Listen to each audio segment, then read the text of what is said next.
বেড়া পৌরসভার ৪ নং ওয়ার্ডের শহীদ আব্দুল খালেক স্টেডিয়াম ও শম্ভুপুর, নতুন পাড়া, কাকমাইরপাড়া কবরস্থানের মাঝখান দিয়ে ডাকবাংলা বাজারে যাওয়ার গুরুত্বপূর্ণ এই রাস্তাটি পানির নিচে চলে গেছে।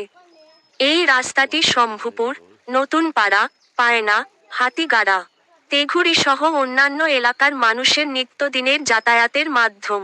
এই একটা রাস্তা দিয়ে প্রতিদিন হাট বাজার স্কুল কলেজের হাজার হাজার মানুষ চলাচল করে। স্টেডিয়াম সংস্কার কাজ শুরু হওয়ার পূর্বে এখানে একটু পানি জমে থাকলেও অতিরিক্ত পানি স্টেডিয়ামে চলে যেত। কিন্তু স্টেডিয়াম সংস্কার কাজ শুরু করার পর সব পানি এখন এই রাস্তায় জমা হচ্ছে। গত ঈদুল আজহার আগের দিন এই পাকা রাস্তায় ইট মাটি দেওয়ার কারণে রাস্তাটা আরো নষ্ট হয়ে গেছে।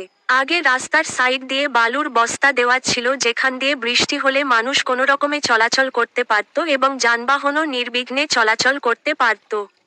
কিন্তু এখন বৃষ্টি হলে রাস্তা দিয়ে মানুষের হাঁটা চলার পাশাপাশি যানবাহন চলাচলেও অনেক সমস্যা হচ্ছে। তাই বেড়া উপজেলা ও পৌর প্রশাসনের দৃষ্টি আকর্ষণ করছি যেন অতি সত্বর এখানকার জলাবদ্ধতা নিরসনে কার্যকর ভূমিকা গ্রহণ করা হয়।